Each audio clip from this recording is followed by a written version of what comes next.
Bismillahirrahmanirrahim. Talabul ilmi fariidatun ala kulli muslimin man salaka tariqan yaltamisu fihi ilman sahhalallahu lahu bihi tariqan ilal jannah. Assalamualaikum warahmatullahi wabarakatuh. Bismillahirrahmanirrahim. Alhamdulillahi rabbil alamin.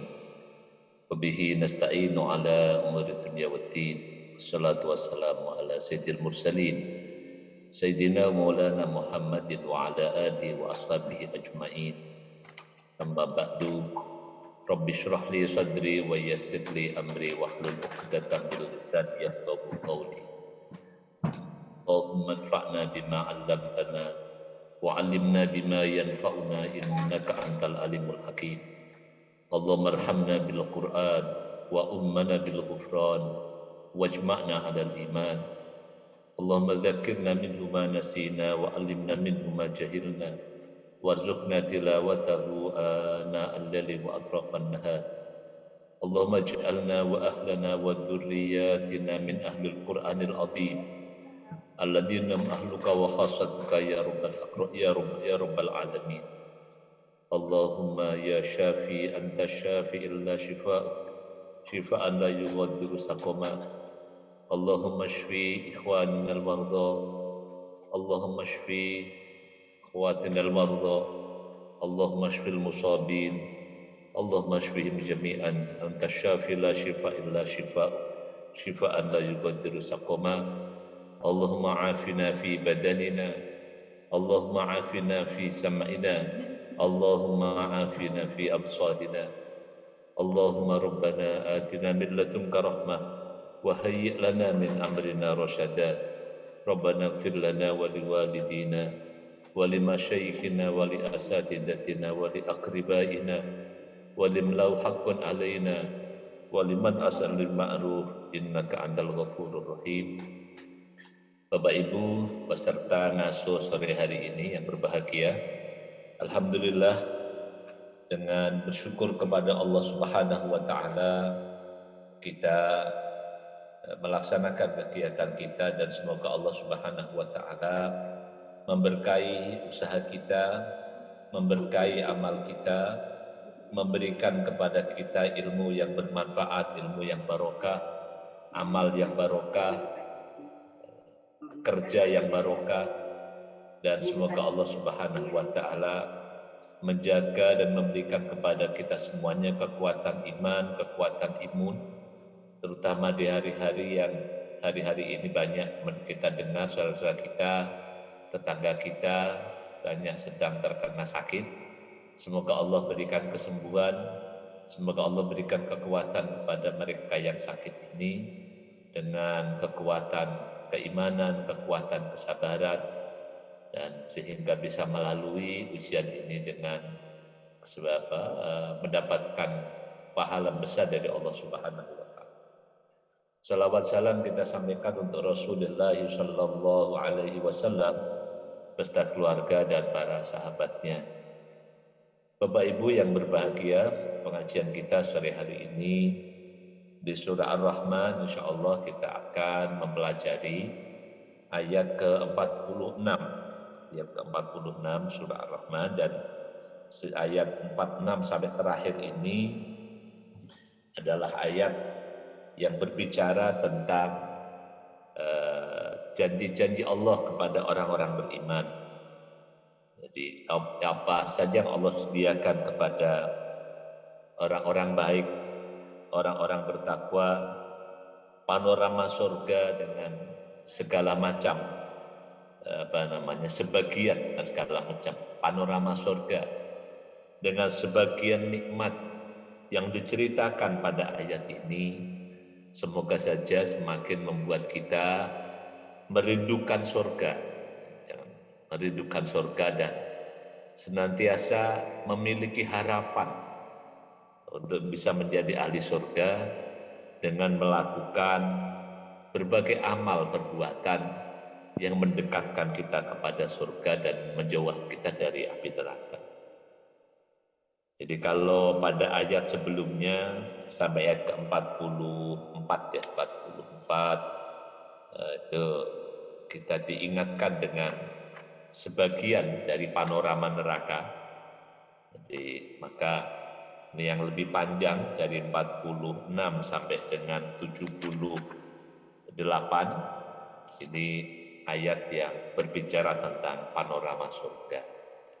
Sekali lagi bahwa penjelasan-penjelasan Al-Quran tentang surga ini diharapkan membuat kita menjadi semakin rindu, jadi semakin merindukan surga.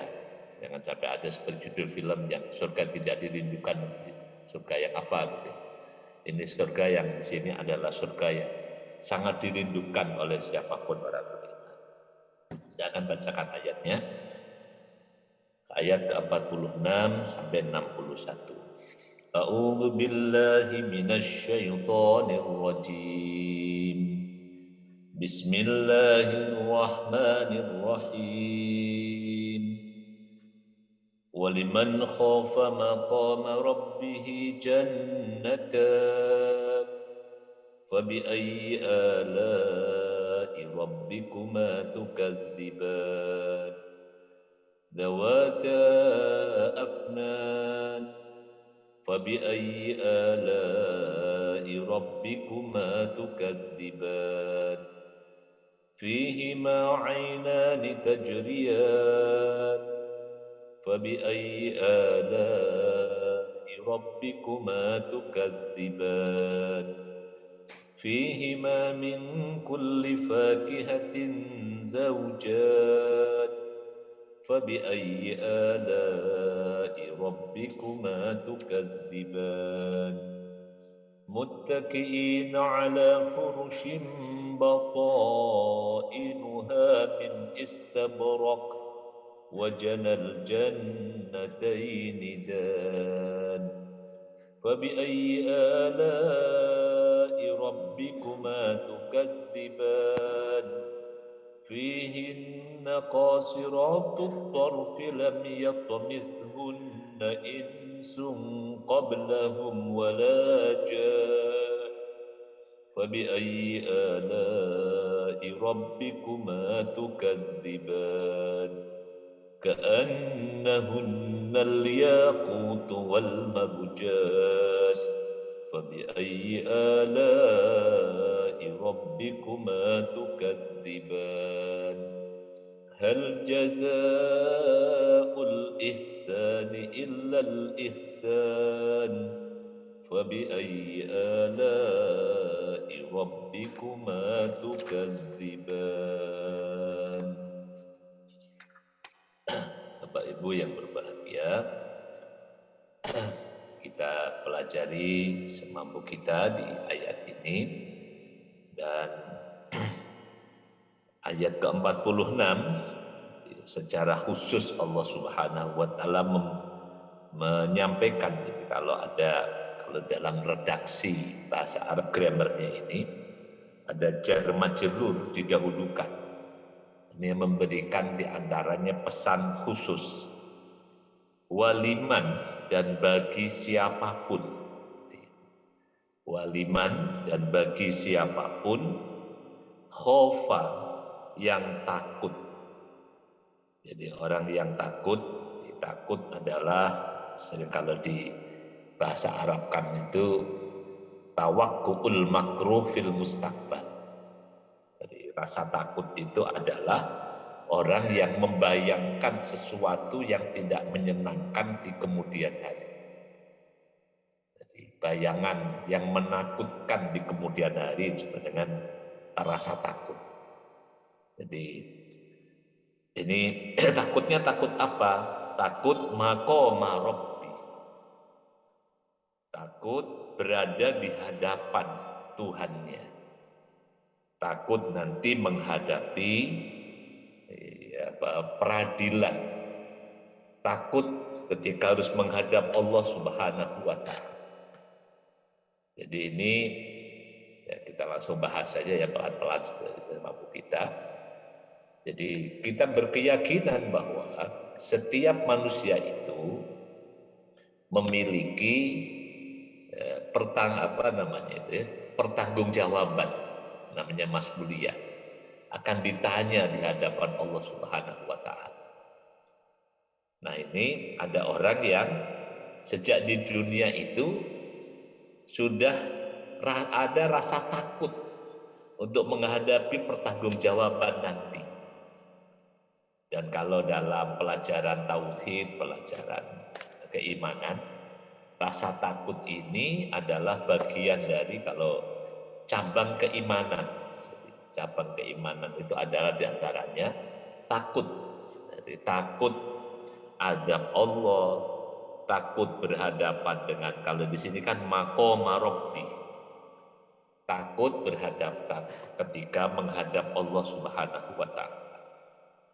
Jadi kalau diartikan itu ya khafu qiyamahu baina yaday rabbih lil hisab. Takut berhadapan dengan Allah ketika harus mempertanggungjawabkan segala perbuatan. Ini karena kenapa? Karena kalau orang sudah ada rasa takut, jadi ini diantaranya rasa takut itu yang paling dominan adalah akan mencegah orang dari kesalahan. Jadi rasa takut itu akan mencegah orang dari kesalahan. Misalnya orang yang takut sakit, maka dia akan preventif. Jadi menjaga diri dari segala yang menyebabkan kemungkinan sakit. Orang yang takut miskin, maka dia akan berusaha semaksimal mungkin berusaha agar tidak sampai ketakutan itu yang paling dominan, yang paling besar adalah akan mencegah orang dari kesalahan. Misalnya anak yang takut sama orang tua, murid yang takut sama gurunya. Jadi ketakutan itu menghindarkan dari kesalahan.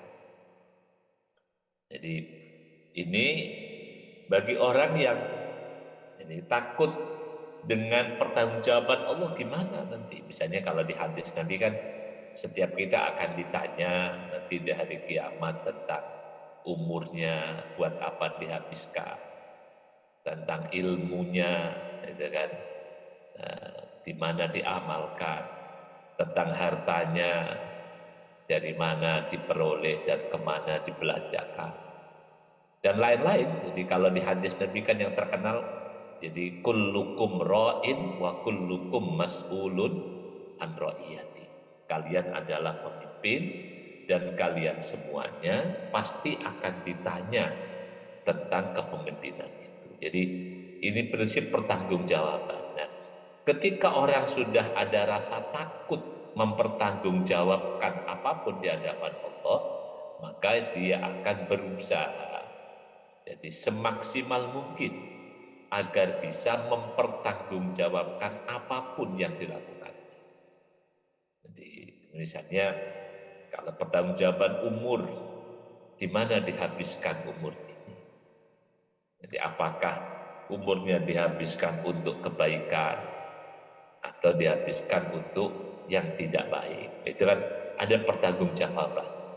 Jadi rasa takut. Jadi, kalau di sini spesifik takut maqama rabbi. Jadi orang yang takut jadi menghadapi perhitungan amal, menghadapi pengadilan di hadapan Allah Subhanahu wa taala. Jadi ini kalau di banyak ayat Al-Qur'an yang lain kan juga takut ini kaitannya dengan wa amma man khafa maqama rabbi wa nahan nafsa 'anil hawa. Jadi takut itu disertai dengan menahan diri dari tuntutan nafsu. Ada lagi yang kalau orang di hadapan Allah dengan persiapan yang baik, ada diungkapkan dengan la khaufun 'alaihim wa la hum yahzanun. Orang yang ketika menghadapi hari kiamat sampai mereka itu sudah tidak ada lagi rasa takut. Jadi rasa takut, rasa sedih. Karena sangat mungkin, jadi kalau kita sering temukan ayat itu, la khaufun 'alaihim wa la hum yahzanun, karena sangat mungkin rasa takutnya itu sudah dihabiskan di dunia. Sehingga jadi rasa takut yang dominan itu membuatnya jadi prepare. Jadi prepare. Makanya ya penting juga kalau di dalam kajian ilmu tauhid, jadi iman itu ada dua sisi, dua sayap. Sayap takut dan sayap harapan, al-khauf war roja. Jadi kalau al-khauf itu jadi perasaan takut akan berbagai macam kesulitan yang mungkin terjadi. Kalau ar-roja adalah harapan-harapan tentang janji-janji Allah yang indah yang akan didapatkan di akhirat nanti. Kedua-duanya sangat penting, meskipun nanti formulanya. Jadi kalau orang dalam kondisi yang sehat walafiat itu yang memiliki peluang untuk berbuat maksiat, maka formulanya rasa takut lebih diperbanyak dibandingkan dengan rasa ar-roja. Tapi ketika nanti orang yang sudah tidak punya lagi kesempatan ya secara dohir ya, jadi peluang untuk maksiat itu sudah makin kecil, misalnya sudah ada orang sudah tua renta tidak berdaya, maka yang perlu ditumbuhkan adalah rasa ar-roja. Jadi punya harapan kepada Allah Subhanahu wa taala. Oke, jadi orang yang takut ini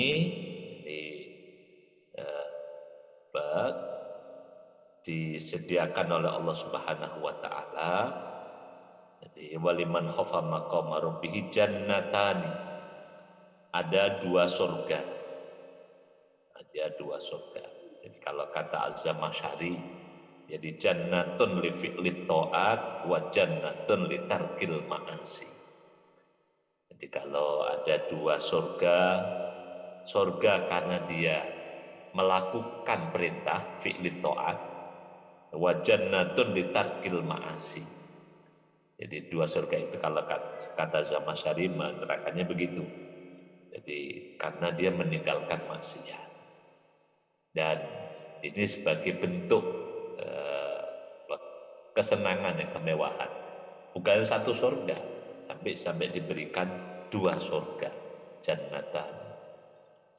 Ada juga yang kalau dalam tafsir yang lain, ada tafsirnya dari Abdullah ibnu Qais, riwayat Al-Bukhari, jannatani min fiddatin aniyatuhuma wa ma fihima wa jannatani min dahabin aniyatuhuma wa ma fihima.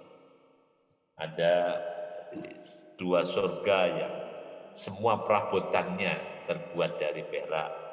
Ada dua surga yang semua perabotannya terbuat dari emas. Dan banyak lagi tafsir-tafsir tentang jannatani, dua surga ini. Jadi kalau digunakan pendekatan duniawi, jadi ada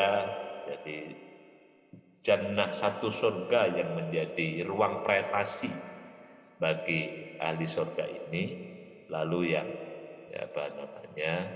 jannah yang satu lagi adalah jadi ruang dia untuk bersama dengan para permaisuri. Itu kalau dalam bahasa kerajaan dunia ya. Ada kalau orang sedang berkuasa raja itu kan ada istilahnya itu ya, istana buat sang raja, ada istana buat permaisuri. Jadi ada juga memaknai begitu. Banyak juga maknanya, tetapi ala kulli hal bahwa apalagi sampai dapat dua surga. Kalau dulu almarhum Ustaz Azami itu suka ngingetin, dapat satu emper surga saja itu sudah membahagiakan. Yang penting jadi ahli surga. Jadi apalagi sampai diberikan jannatan. Nah, menumbuhkan rasa takut kepada Allah ini bisa dilakukan dengan banyak hal. Jadi rasa takut itu bisa ditumbuhkan karena yang pertama adalah jadi merasakan banyaknya anugerah Allah. Jadi banyaknya nikmat Allah, padahal secara peribadatan, kepatuhan kepada Allah itu kita masih belum sebanding, belum maksimal. Jadi bahasanya at-taksiru fil ibadah. Masih minim dalam beribadah itu bisa menumbuhkan rasa takut. Apalagi dibarengi dengan nikmat yang berlimpah, tapi belum bisa beribadah dengan yang baik. Jadi bisa menimbulkan rasa takut. Atau misalnya rasa takut itu juga paling efektif kalau orang menyadari banyak kesalahan. Karena dosa itu memang menimbulkan rasa takut. Dosa itu bikin orang punya rasa takut. Makanya ada ungkapan ungkapan hikmah itu ya. Jadi dosa yang membuat orang itu takut lebih baik daripada amal kebaikan yang membuat seseorang menjadi merasa aman dari adab Allah. Jadi karena ketika orang punya rasa takut, maka dia akan berusaha untuk menghapus dosa itu dengan cara beristighfar, memohon ampun, beramal soleh dan sebagainya. Ya, kemudian juga kalimat khofa maqama rabbih ini juga sering disampaikan di beberapa forum yang lain, Ustaz Musyafa dan lain-lain suka mengangkat bahwa ini motivasi yang sah dalam beragama. Meskipun sebagian orang sufi mengkritik ibadah yang karena rasa takut, dianggap itu kualitas ikhlas yang tidak kurang baik. Tapi Allah Subhanahu wa taala memuji orang-orang yang memiliki rasa takut. Dan rasa takut ada juga salah satu perintah Allah kepada umat manusia. Jadi misalnya kalau kita buka, misalnya kalau gampang baca Riyadhus Shalihin bab tentang takut, babul khauf Riyadhus Shalihin itu kan misalnya perintah Allah wa iyya farhabun, dan hanya kepadakulah hendaklah kalian itu takut, dalam surah Al-Baqarah yang ke-40.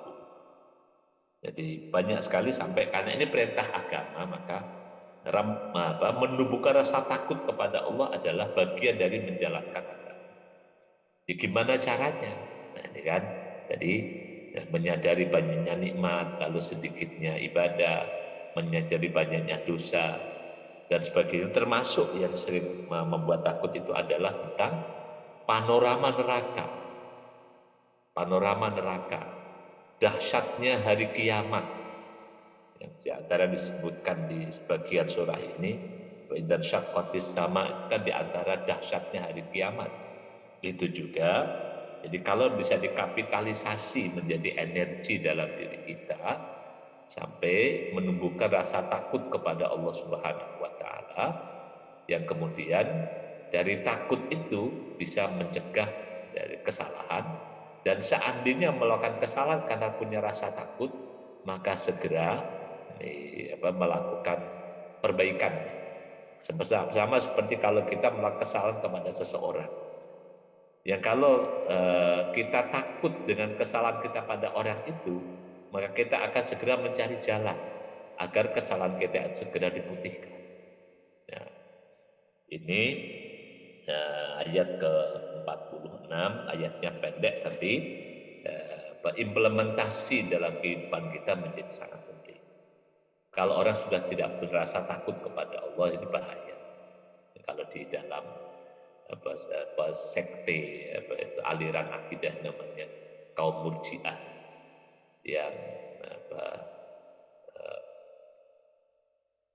harapan kepada Allah terlalu besar tanpa dibarengi dengan rasa takut yang seimbang. Nah, ayat ke-47, fabi ayyi ala'i rabbikuma tukadziban, maka nikmat Tuhanmu yang mana lagi yang kalian dustakan oleh jin dan manusia? Maka kita jawab wala bisyai'in min ni'amika rabbana nukadzibu falakal hamd. Wala bisyai'in, dan tidak ada satupun nikmat min ni'amika dari nikmatmu rabbana wahai Tuhan kami, nukadzibu yang kami dustakan. Falakal hamdu, maka hanya kepadamu, hanya milikmu lah segala puji. Nah kemudian tentang ayat berikutnya ini adalah penjelasan tentang surga. Jadi surga yang disediakan bagi liman khaufa maqama rabbi jannatan ini, nah Lalu di jannatan itu, surga itu diterangkan dengan yang pertama, dzawata afna. Dzawata afna.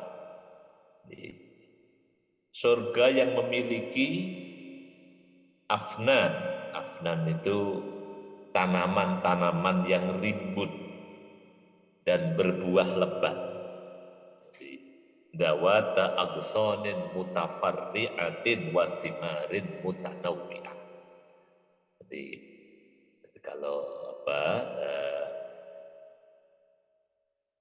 ini ditafsirkan kalau di Sofatus Tafasirnya Sobuni bahwa afnan itu artinya memiliki ranting dahan yang banyak bercabang dan berbuah yang beraneka macam.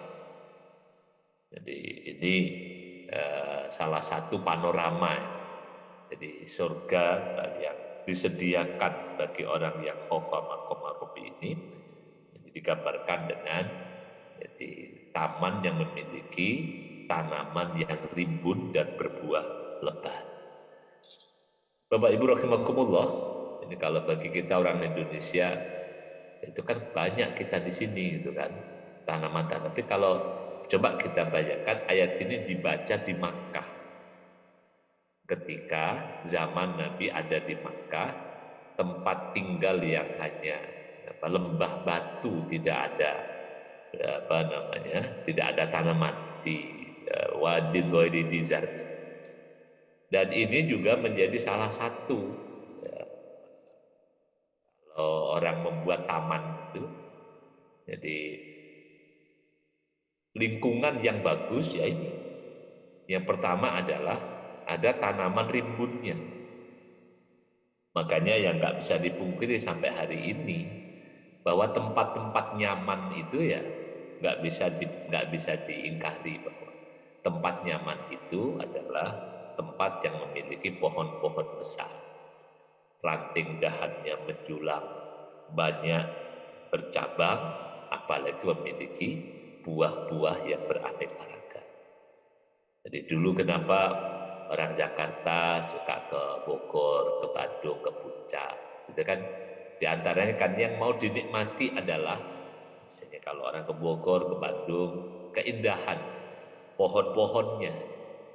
Jadi ini karunia Allah yang luar biasa, dan kalau mau kita tirukan dalam kehidupan kita di dunia ini, jadi adanya pohon-pohon besar yang berbuah lebat itu adalah bagian dari, kalau lukisan tentang Indonesia adalah sepenggal firdaus yang dijatuhkan di muka bumi. Ya ini sekarang tinggal cerita doang ya. Jadi kalau orang dulu yang lihat sepanjang jalan raya itu kan pinggir kanan kiri kan juga masih tersedia pohon-pohon besar, minimal pohon asem, kan? Kalau enggak pohon mauni. Jadi kalau enggak lebat daunnya, rindang, ya dia ada buahnya. Makanya alangkah indahnya kalau kebijakan-kebijakan ini penanam pohon itu ini bisa menjadi gerakan masif di seluruh negeri. Jadi bagian dari menghadirkan kembali itu sebagai surga. Jadi kita bisa ambil inspirasi dari ayat ini bahwa surga itu yang Allah sediakan bagi yang orang yang khofa maqama rabbih jannatan itu, yang pertama dijelaskan dengan pohon-pohon yang rindang dan berbuah banyak. Jadi ini bagi Indonesia kan sesungguhnya bukan sesuatu yang sulit. Jadi menanam kembali, jadi tanaman-tanaman produktif, tanaman-tanaman yang bisa memberikan, jadi rindangnya memberikan oksigen yang segar, apalagi kalau buahnya ketika musim buah tiba, wah, itu kan bisa menjadi kebahagiaan tersendiri. Nah, sekarang buah menjadi mahal karena ya, jumlahnya tidak sebanyak yang memerlukan karena supply and demand gitu ya. Nah, bagaimana kalau seandainya misalnya gitu ya, jadi semua jalan durian itu ada tanaman duriannya, semua jalan mangga ada tanaman mangganya, ya itu insya Allah nggak sampai kekurangan buah gitu kan. Jadi dzawata afna. Jadi ini kita bisa jadikan sebagai salah satu inspirasi dalam menata lingkungan. Maka ya, menanam pohon. Nah, ini kalau yang kemarin sempat diserukan 10 juta pohon. Ini bukan hanya menjadi hajat kita sebagai Indonesia, tapi ini sebagai kontribusi kita kepada dunia untuk menyegarkan oksigen yang diantaranya Indonesia tadinya adalah salah satu paru-paru dunia, dan sekarang paru-parunya sudah banyak rusak karena penambangan dan sebagainya. Ya, ini perlu kita segarkan kembali dengan tanaman-tanaman yang dawata afna. Oke, nih fabi ayyi ala'i rabbikuma tukadziban. Maka nikmat Tuhanmu yang mana lagi yang bisa kau dustakan? Nah, kemudian masih tentang surga. Nah, jadi tanamannya begitu, tanaman-tanaman besar, rimbun, banyak buahnya, maka biasanya kalau tanaman begitu, fihima ainani tajriya. Fihima, di kedua surga itu ada ainani, ada dua mata air. Ada dua mata air. Tajriyani, yang kedua mata air itu mengalir.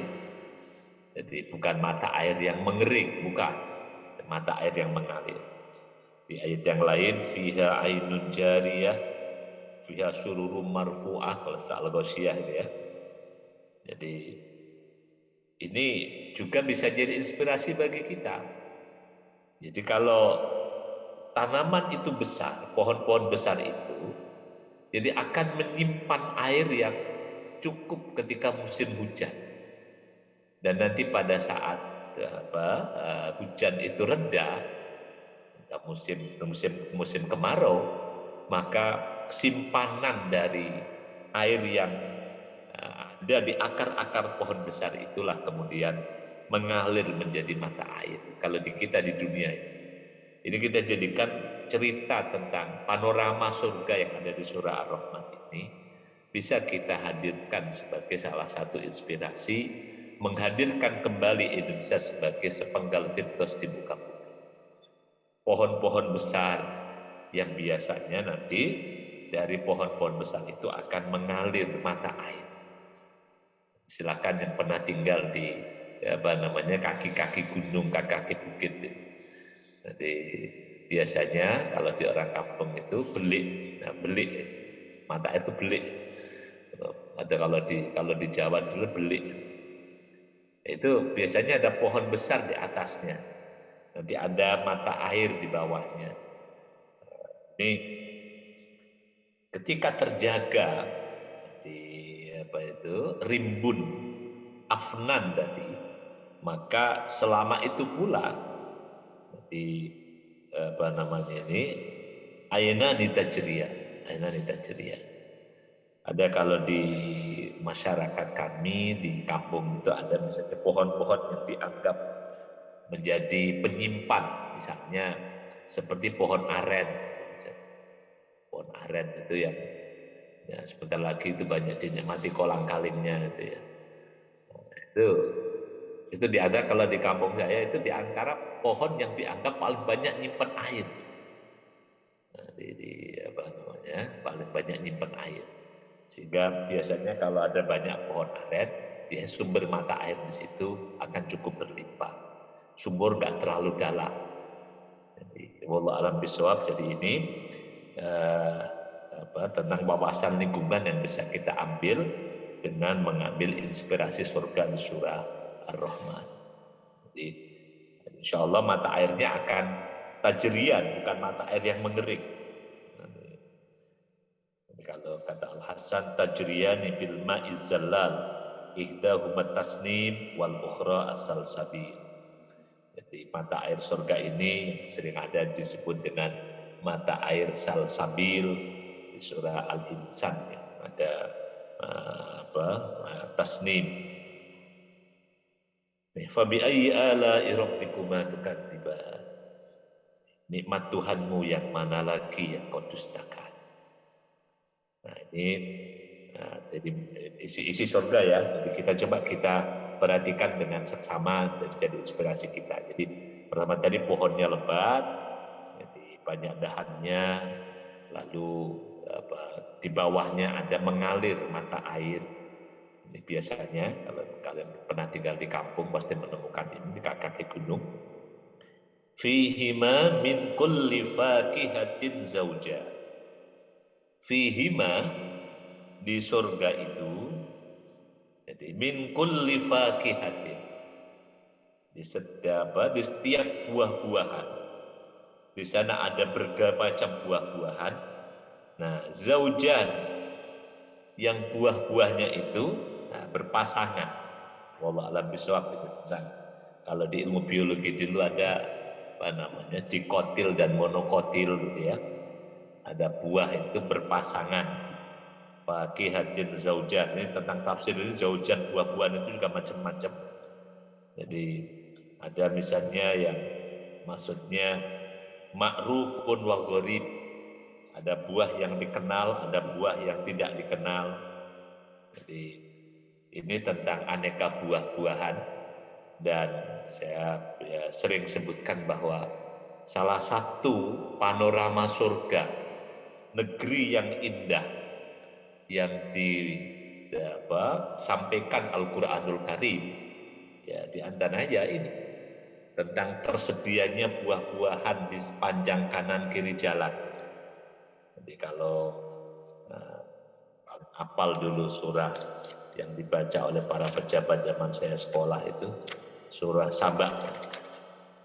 Surah Saba, surah ke-34.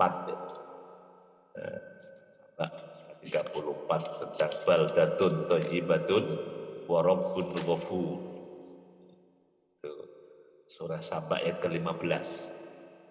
Itu ayat gacuan Pak, paling ngapal Pak, pejabat ngasih penataran P4 ya, pasti ada itu. Baldatun thayyibatun wa rabbun ghafur.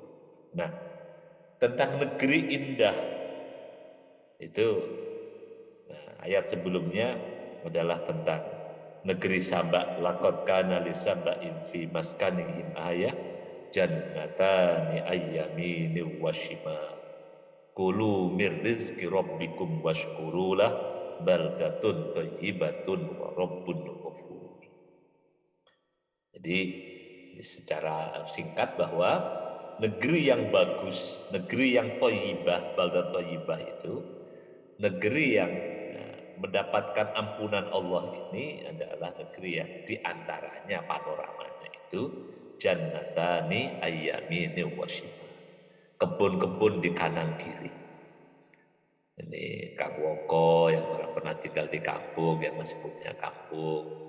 Yang ini banyak kalau yang itu pastilah pernah mengalami ini generasi 80-an.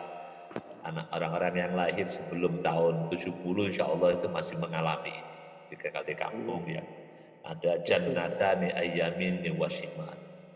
Jadi kebun-kebun di kanan kiri jalan yang bisa seharian main ketapel itu ya, keluar kampung jauh gitu. Ya nggak kelaparan, orang tersedia makanan di sepanjang jalan. Jadi nggak perlu jajan, nggak perlu uang. Jadi ini gambaran negeri yang jadi tersedia buah. Jadi tanamannya tanaman yang berbuah. Wallah alam sekarang banyak orang bikin tanaman penghijauan tapi nggak ada buahnya. Wallah saya itu suka komentarin ke nanti nanamnya palem gitu ya. Ditumbuh buahnya nggak bisa dimakan. Coba kalau seandainya tanamannya jambu air atau jambu jambu biji, jambu kelutuk gitu kan, nah, minimal ada bisa dikunyah lah. Gitu. Allah alam. Jadi ini jadi tanaman yang ada di surga itu adalah jadi mingkul lifakihatin zauja. Jadi tanamannya tanaman yang banyak buah-buahnya. Jadi bukan tanaman yang ya nggak berbuah. Jadi memang ada manfaatnya, tanaman itu rindang, menghasilkan oksigen. Iya, tapi ada juga yang perlu dirasakan nikmat tanaman itu. Kalau dalam cerita di sini adalah buah-buahannya. Ya kita ini kan generasi yang masih nikmat gusita ya, jadi nostalgianya di kampungnya itu banyak. Jadi, oke ya, ternyata ini gambaran surga. Jadi buahnya berlimpah. Jadi, oke, kemudian fabi ayyi ala rabbikum ma tukadziban. Nikmat Tuhanmu yang mana lagi yang kau dustakan. Oke, nah kemudian suasananya muttaqiina ala furushin. Suasana surga ini. Jadi muttaqiina ala furushin. Jadi mereka bisa ittika, tidur duduk selonjoran. Jadi duduk dimanapun tentang gambaran surga dia. Jadi ini orang bisa duduk dimanapun ala furusin di atas hamparan permadani, batoinuha, mereka duduk berbaring di atas permadani, yang batoinuha, yang daleman permadani itu saja min istabrokin, terbuat dari sutra-sutra tebal. Jadi kalau dalamnya sutra, gimana luarnya? Jadi hamparan surga itu, jadi furusin ini, firosnya itu, jadi permadaninya, karpetnya itu, dalemannya saja sutra. Bagaimana luar? Ya ini gimana kalau ini inspirasi ini kita bawa ke lingkungan kita sekarang? Ya Bapak Ibu rahimakumullah. Jadi hamparan rumput, hamparan taman yang membuat orang bisa duduk nyaman itu menjadi salah satu hajat kesenangan, hajat orang untuk tanazuh, orang untuk berwisata. Makanya rata-rata ini kalau kita perhatikan orang berwisata mau carinya apa sih? Misalnya kalau orang ke dekat Jakarta nih ya, kamu kok Keragunan itu kan. Keragunan itu nanti yang dicari itu selain ya ngeliatin ya hewan-hewan, biasanya orang nyari tempat yang rindang gelar tikar. Itu kan. Orang berwisata, orang untuk tanazuh, untuk melepas kepenatan hidup, orang untuk mendapatkan hiburan. Itu biasanya nggak jauh dari situ. Jadi begitu di taman, di bawah pohon rindang, udah nggak kepanasan, nggak kehujanan, udah gelar tikar itu, ngampar. Ini gimana kalau ini tikernya tiker yang, itu kan, dalemannya saja sutra min istabrok. Jadi ini gambaran tentang jadi kemewahan orang dalam surga. Dan ini dari sekali lagi ya menjadi hajat masyarakat dimanapun. Makanya kalau di negara-negara maju, di setiap lingkungan itu ada yang namanya fasos. Jadi yang orang itu bisa jadi melepas kepenatan. Jadi mungkin rumah mereka kecil-kecil, tetapi tersedia oleh negara, oleh lingkungan itu tempat atau taman yang membuat mereka bisa duduk selonjoran, duduk muttaqiin. Itu ya, kalau nggak orang mau ke Ragunan, mau ke Cibodas, mau ke tempat-tempat sampai orang nyari wisata itu, ujung-ujungnya nggak jauh dari situ. Begitu udah ketemu tanah lapang, tempatnya nyaman, udah gelar tikar aja, gitu, gelar. Nah, ini hajat manusia untuk bersenang-senang, nggak jauh dari situ. Apalagi ini suasana surga, jadi hamparan yang luas, orang bisa duduk selonjoran, jadi duduk ittika itu dengan hamparan permadani yang dalamnya terbuat dari sutra tebal, wajanal jannataini wajanal jannataini, dan buah-buahan dari dua surga itu, jadi buah-buahan di taman surga itu, dan itu dekat. Jadi mau diambil itu ya nggak usah pakai repot-repot nyari galah, nggak perlu nyari tangga, ya udah dekat. Yang juga seperti ini kita bisa temukan juga dalam surah Al-Insan seperti itu ya. Wajanal jannataini dan, jadi buah-buahnya jadi dekat kepada para penghuni surga itu, kapan mau memetik, kapan mau mengambil. Ini kalau di surah Al-Insan disebut apa? Wadullat qutuf wa tadlila. Di Al-Insan disebutnya begitu ya. Jadi buah-buahnya didekatkan. Wadullat qutufuha tadlila wadaniyatan alaihim bilaluha wadullilat qutufuha tadlila, di Al-Insan ayat ke-14. Jadi ini gambaran tentang apa namanya, nikmat surga yang coba aja kalau bisa menduplikasi untuk apa namanya, menghadirkan kembali suasana Indonesia yang pernah memiliki suasana seperti ini pada masa generasi-generasi tahun 70-an. Ya, memang masih bedanya, masih perlu manjat pohon jambunya, masih perlu dipanjat. Nggak bisa langsung seperti di surga yang main apa namanya, didekatkan oleh Allah Subhanahu wa taala. Oke, ini masih suasana lingkungan fasilitas surga. Fabi ayyi ala'i rabbikuma tukadziban, maka nikmat Tuhanmu yang mana lagi yang kau dustakan. Nah, ayat ke-56, nah ini sudah bicara bukan lagi sarana tetapi penghuni surga. Fihinna qasiratut tarfi lam yatmithunna insun qablahum wala jan. Fihinna, di surga-surga itu, fihinna, di surga itu, di qasiratut tarfi, para bidadari. Qasiratut tarfi itu kalau makna harfiahnya yang pandangan matanya itu terbatas. Jadi apa namanya, kalau di laki-laki kan diajarkan untuk godul basar, menundukkan pandangan. Para wanita juga diajarkannya untuk godul basar.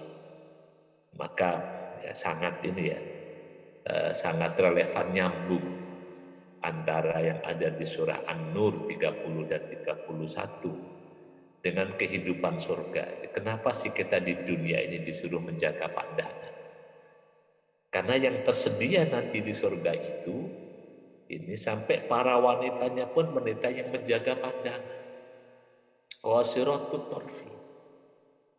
Jadi apa namanya? Jadi bukan mata keranjang. Kalau kenapa mata keranjang? Keranjang itu matanya kebanyakan. Jadi semuanya mata sebenarnya keranjang. Jadi fihinna qasiratut tarfi, di surga itu tersedia para bidadari, para wanita yang pandangannya itu terbatas. Artinya jadi fokus hanya ke pasangan. Ini juga ini kan sangat relevan, nyambung dengan perintah di An-Nur 30 31. Kalau apa namanya, kul mu'minina yaghuddu min absarihim wa kullil mu'minati yaghudduna min absarihim. Dan apa yang Allah ingatkan di dunia ini ternyata, gitu kan, kalau kita baca ayat ini dikompensasi nanti dengan nikmat surga. Nikmat surga. Dan menjadi nikmat yang apa namanya, yang berkurang lah kalau misalnya, mohon maaf misalnya, jadi orang jalan dengan pasangan tapi pasangannya melihatnya ke yang lain. Itu kan jadi musibah gitu. Iya kan? Jadi yang enak itu ya pasangan itu ya hanya ngelihat pasangannya sendiri. Ini kan jadi musibah itu. Ini kan apa cara bergaul kita lah, cara bergaul kita. Jadi kita jaga pandangan ini dengan keyakinan bahwa nanti Allah akan sediakan, karena para wanita surga itu adalah qasiratut tarfi. Jadi mereka adalah para bidadari, para wanita yang pandangannya terbatas. Jadi kalau bahasa kami tidak mata jelalatan, gitu, bukan gitu ya. Apa itu kalau mata jelalatan, apa istilahnya itu kan nanti gak elok ya. Jadi makanya kalau dalam ukuran kesolehan, perilaku, sikap orang di dunia itu ya tadi bisa menjaga, membatasi pandangan. Terutama kalau dalam masalah pasangan ini ya hanya memandang pasangannya itulah pasangan yang terbaik. Di pasangannya adalah anugerah terindah. Sebab kalau ini mata nggak dikondisikan, ini yang khawatir terjadi yang itu kan rumput tetangga lebih daripada rumput sendiri itu kan sebenarnya untuk kambing bukan untuk manusia ya, kalimat itu. Nah, untuk manusia ya nggak berlaku, harusnya yang godul basor. Nah yang dikompensasi di surga kala itu, jadi tersedia, Allah sediakan para bidadari yang qasiratut tarfi lam yatmishunna, yang tidak pernah disentuh. Jadi ini masih orisinil semuanya, yang tidak pernah tersentuh insun, yang tidak pernah menyentuh mereka itu, lam yatmishunna, tidak pernah menyentuh mereka itu insun, manusia, qablahum, sebelum para ahli surga ini, walajan, termasuk juga jin, nggak ada yang pernah menyentuh. Dan ini menjadi salah satu kebanggaan kalau dalam istilah apa itu ya, pasangan itu wanita solihah, laki-laki soleh, ya inilah. Jadi apa namanya, nggak pernah tersentuh oleh siapapun sebelum oleh pasangannya. Ini apa namanya, calon penghuni apa, inilah suasana surga. Makanya wallahu alam bisawab. Jadi kalau yang kita lihat di dunia sekarang ini ya nikmat surga itu menjadi sedikit berkurang ketika misalnya orang yang tidak bisa membatasi pandangan. Jadi makanya kalau dalam istilah bahasa tentang rumah tangga itu, baik di rumah tangga sakinah, ya kuncinya di pandangan. Kalau masing-masing pasangan itu bisa menjaga pandangan dari yang bukan pasangannya, insya Allah keluarganya menjadi keluarga surga. Tapi kalau masing-masing punya pandangan lain, itu ya kacau ini kan. Ini bukan rumah tangga surga. Jadi rumah tangga surga itu ya ini qasiratut tarfi lam yatmisunna insun qablahum walaja. Oke. Fabi ayyi ala'i rabbikuma tukadziban. Maka nikmat Tuhanmu yang mana lagi yang kalian berdua dustakan. Nah, tentang para wanita yang ada di surga ini masih penjelasan tentang penghuni surga. Ini agak sabar namanya, membaca ayatnya sajalah. Jadi, ya, para wanita yang jadi penghuni surga ini ka'annahunnal yaqutu wal marjan.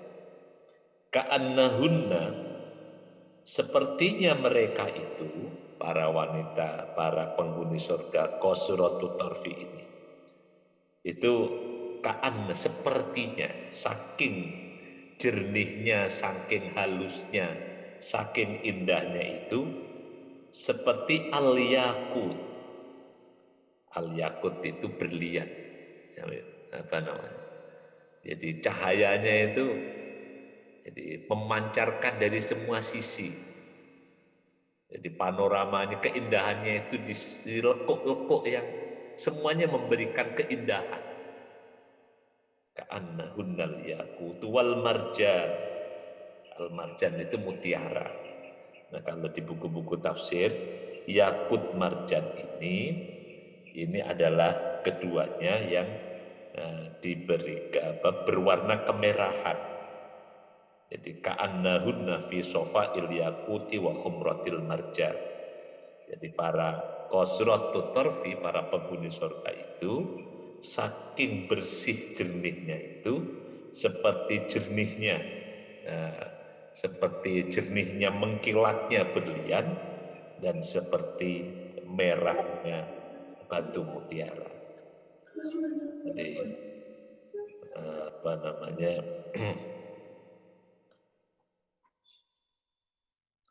Ini kalau ada di salah satu hadis At-Tirmidzi, innal mar'ata min nisa'i ahlil jannah la yura bayadu saqiha min wara'i sab'ina khullatan min haririn hatta yura mukhuha. Semakin agak berlebihan juga ini, hiperbolis juga. Tapi ya ini cerita tentang ahli surga. Sesungguhnya wanita, innal mar'ah min nisa'i ahlil jannah. Sesungguhnya seorang wanita, salah satu wanita ahli surga itu, la yura bayadu saqiha. Sungguh dilihat putihnya betisnya itu, sampai saking putih jernihnya itu, masih kelihatan miwaro isab'ina khullatan min hariri. Meskipun dibalik 70 lapis lapis baju sutra, ketutup 70 baju sutra itu masih kelihatan jernih jernih bersihnya betisnya. Ini wallah alam, ini hadis Tirmidzi, saya bacakan aja lah. Jadi ibu-ibu yang misalnya pengen jadi ahli surga, yang mengeluhkan harus glowing, harus apa dan sebagainya itu, kalau di dunia terlalu mahal biaya. Ini kalau kakinya aja seperti itu, gimana mukanya gitu kan? Jadi ini ya, kalau sudah jadi ahli surga, insya Allah lah. Jadi nggak perlu sampai repot-repot orang pengen selalu tampil glowing atau apa gitu. Ini ya hadis Tirmidzi tentang ayat ini. Tadi hatta yuramuha, sampai bisa kelihatan gitu. Jadi isi sumsumnya itu sampai kelihatan saking jernih bersihnya betisnya. Wallahu a'lam bishawab. Ini salah satu penjelasan dari panorama surga di ayat tentang ka'annahunnal yaqut wal marjan. Fa bi ayyi ala'i rabbikuma tukadziban. Maka nikmat Tuhanmu yang mana lagi yang kau dustakan? Bapak Ibu rahimakumullah, inilah penjelasan tentang surga yang disediakan waliman khofa maqama rabbih jannatan. Jadi penjelasannya tentang tanamannya, tentang mata airnya, tentang buah-buahnya, tentang apalagi tadi hamparan, gitu ya. Nah, sampai kemudian tentang penghuni surganya. Makanya ya salah satu inspirasi dari ayat seperti ini ya, kita hadirkan suasana kebersihan dalam kehidupan kita. Kebersihan badan, kebersihan lingkungan, kebersihan rumah. Jadi karena bagaimana mungkin orang bisa menikmati baiti jannati kalau suasana kebersihan, apalagi kebersihan penghuninya itu tidak terjaga dengan baik. Jadi nggak harus sampai kemudian ya seputih yakut wal marjan nanti ya memaksakan itu ya berat. Dan prinsip kebersihan. Oke, nah ditutup ayat ke-60. Hal jazaul ihsani illal ihsan. Hal jazaul ihsan, tidak ada balasan kebaikan. Illal ihsanu, kecuali kebaikan. Jadi semuanya ini, jadi rasa takut yang kemudian mendorong orang untuk berbuat baik. Jadi bukan takut yang membuat orang jadi apa istilahnya itu ya, jadi minder gemetar gemetar apa malah jadi bukan, tapi ini takut yang mendorong orang untuk ihsan. Hal jazaul ihsan.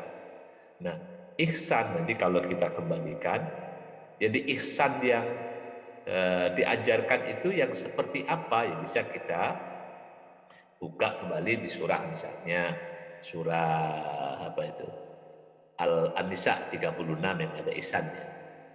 Wa'budullaha wa la tusyriku bihi syai'a wa bil walidaini ihsana, itu kan, bidil kurba. Lalu ada tentang kalau ihsan kepada Allah seperti apa, kan? Anta budallaha ka'annaka tarahu fa in lam takun tarahu fa innahu yaraka. Tapi kalau makna ihsan secara harfiah, ihsan itu kan berbuat baik, memberikan kebaikan. Jadi dari kalimat ahsana yuksinu ihsana, jadi memberikan yang terbaik.